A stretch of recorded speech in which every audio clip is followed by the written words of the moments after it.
wabarakatuh. Salam sejahtera buat kita semua. Hari ini kita akan membahas pertemuan ke-6 dengan materi validitas. Apa saja yang yang harus dipahami dari pertemuan ini, yaitu mampu memahami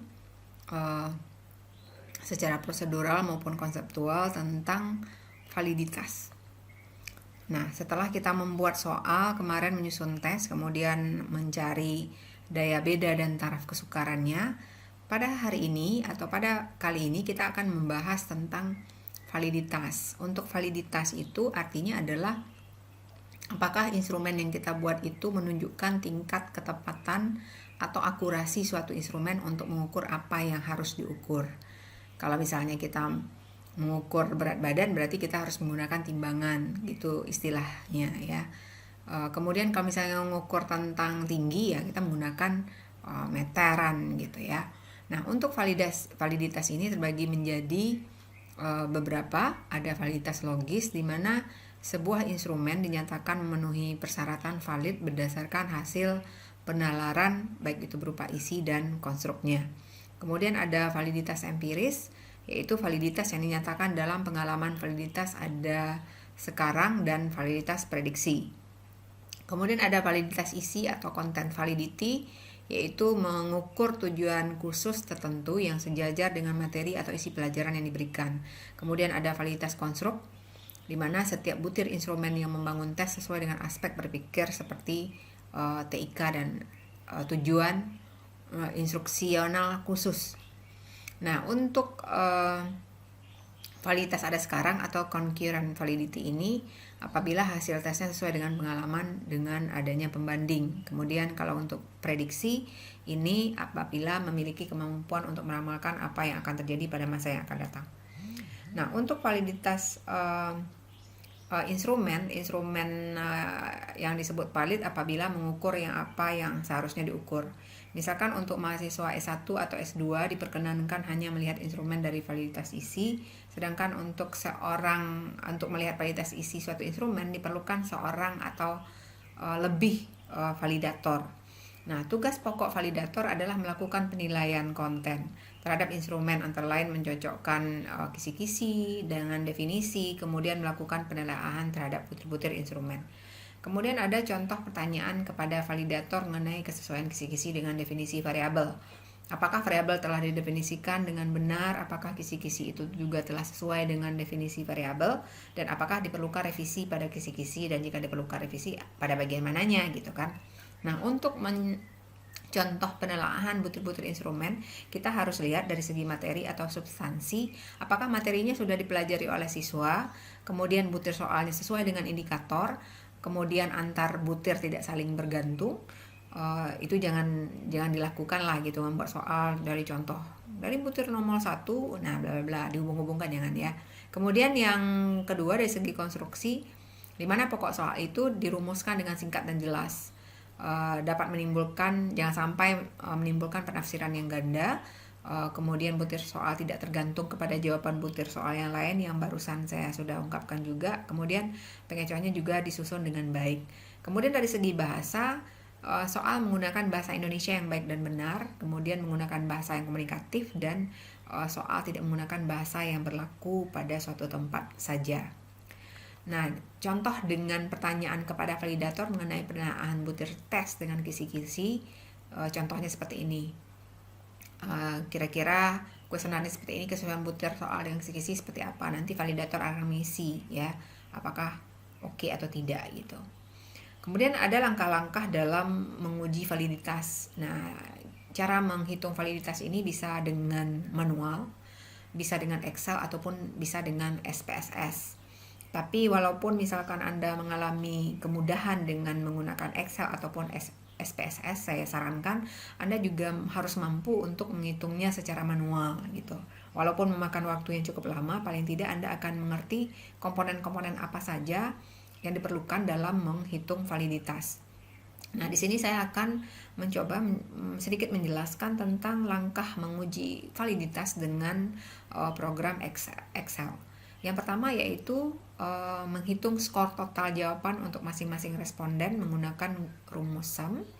Kemudian pada baris paling bawah, hitung koefisien validitas butir soal atau R hitung dengan cara menghitung koefisien korelasi Pearson antara skor setiap butir dengan skor total. Kemudian di bawah baris validitas butir soal dengan nilai R persen atau R tabel, ini dihitung dalam taraf signifikansinya 0,05%. Kenapa 0,5%? Berarti ini Anda harus pertanyakan di Medlit 0,05% artinya apa. Nah, apakah penelitian kita itu sahihnya atau kebenarannya itu 95% atau 99%. Nah, kita yang menentukan biasanya dari institusi juga gitu atau dari fakultas. Nggak bisa ditentukan sendiri ya, kecenderungannya memakai yang mana. Kemudian untuk berikutnya di sini ada rumus-rumusnya sebenarnya, tapi kalau langsung lagi dengan validitas alat ukur menggunakan produk moment Pearson dengan simpangan dengan rumusnya ini RXY sama dengan sigma X kali Y dibagi akar sigma X kuadrat dikali sigma Y kuadrat. Nah, ini harus Anda lihat benar kira-kira untuk item ini cara mencarinya dapat angkanya dari mana gitu. Jadi memang harus dipahami dengan baik dan benar gitu ya. Nah, contohnya di sini ada alat ukur dengan simpangan, ini menghitungnya secara manual ya dari suatu data, nanti dapatnya 0,99 nih akhirnya ya. Di modul saya sudah memberikan penjelasan yang cukup panjang dengan contoh-contoh. Jadi kalaupun di sini Anda kurang memahami karena videonya cukup singkat, jadi saya mohon maaf. Anda mungkin membaca ulang modul ataupun ada misalkan buku yang mampu membuat Anda paham tentang cara mencari validitas, silakan. Tapi saya sarankan tetap mampu menghitung secara manual, kemudian mau pakai Excel ataupun pakai SPSS nggak masalah juga gitu. Tapi setidaknya nanti kalaupun Anda pada saat ujian skripsi ditanyakan bagaimana cara menghitung validitas, setidaknya Anda tahu dasarnya. Kemudian ada validitas ukur dengan produk moment Pearson dengan angka kasar. Ini rumusnya ya cukup panjang ya. Kemudian ini contohnya. Nah, didapatkan di sini 0,77 setelah dimasukkan semua. Jadi perkaliannya dan akarnya ini jadi harus diperhatikan mana yang harus dikerjakan dulu, kayak N kali sigma XY dikali sigma X per sigma Y dibagi akar gitu ya. Nah, ini rumusnya. Ini menghitung secara manual. Nah, kategori hubungannya untuk korelasi validitas ini apabila Anda mendapatkan koefisiennya 0 sampai 0,199 berarti itu dikategorikan rendah, sedangkan 0,2 sampai 0,3 itu rendah, 0,4 sampai 0,599 cukup, 0,6 sampai 0,799 kuat, sedangkan 0,8 sampai 1 itu adalah sangat kuat. Nah, kemudian validitas butir soal ini dikatakan valid apabila mempunyai dukungan yang besar terhadap skor soal. Untuk soal objektif benar 1 dan salah 0. Nah, ini ada contohnya. Ya. Kemudian hasilnya juga ada. Kemudian kita lihat, nah jadi tiap butir ini kita hitung secara manual. Tapi kalau misalnya pakai Excel itu sangat gampang. Anda masukkan ke dalam Excel, kemudian ada rumusnya gitu.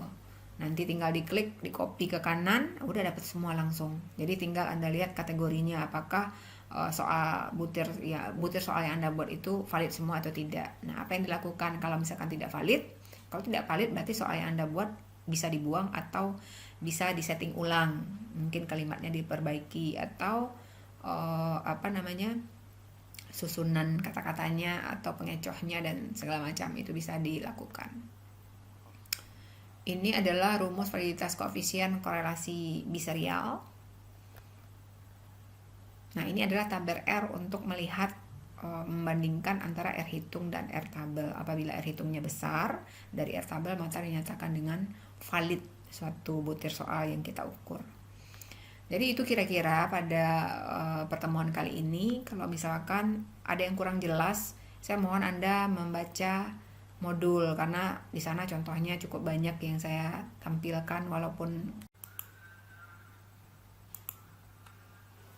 Oke, saya akan berbagi lagi bagaimana cara menghitung validitas butir soal. Ini kita menggunakan di sini mengolahnya dengan Excel dengan menggunakan koefisien biserial ya. Di sini jawabannya adalah benar 1, salah 0 gitu ya. Nah, untuk validitas butir soal ini di sini saya sudah punya datanya sampai 12 butir. Kemudian respondennya adalah 2 orang. Nah, apa yang harus dilakukan pertama kali apabila dapat data seperti ini? Yang harus kita lakukan adalah menghitung skornya dulu. Ini skornya. Nah, kemudian setelah dibuatkan skornya, kemudian juga dijumlahkan orang yang benar, begitupun semuanya gitu ya. Setelah dijumlahkan, kemudian kita akan cari R hitungnya, kemudian juga dilakukan pencarian R tabel. Nah, R tabel ini biasanya sudah ada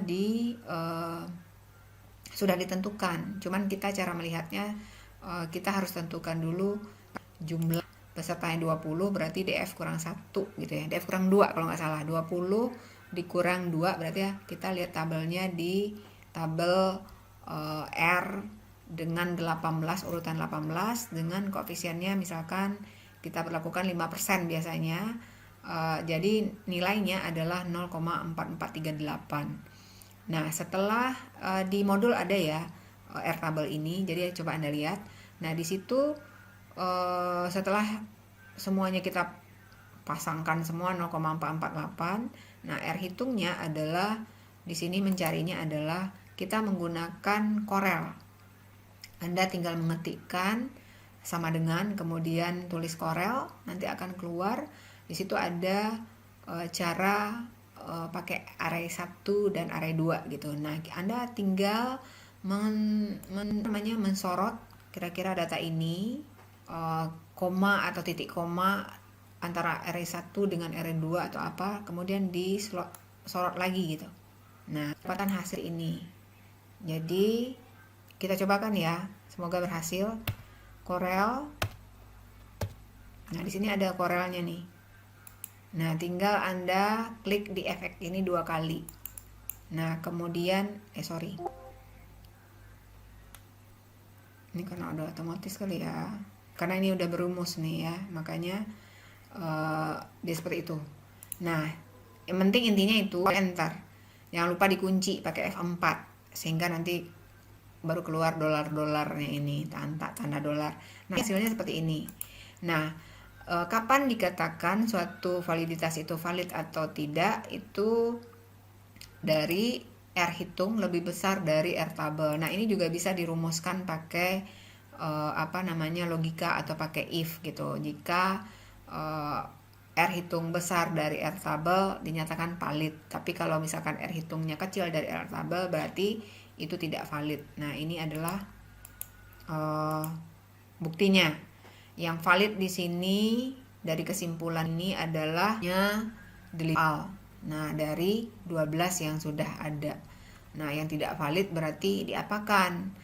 Bisa dibuang atau dikonstruksi ulang. Gitu ya.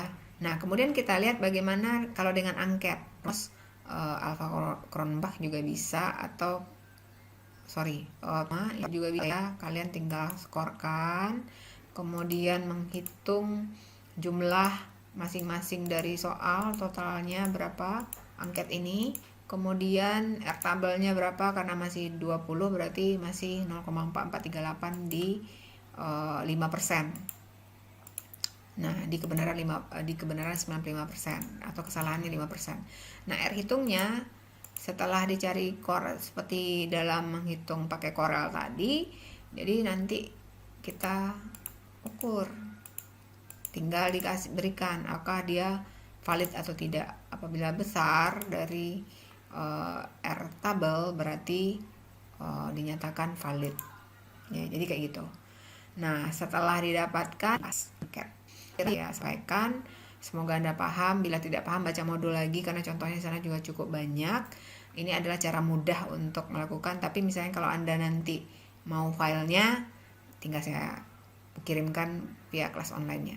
Itu saja yang saya dapat saya sampaikan. Terima kasih atas perhatiannya. Wassalamualaikum warahmatullahi wabarakatuh.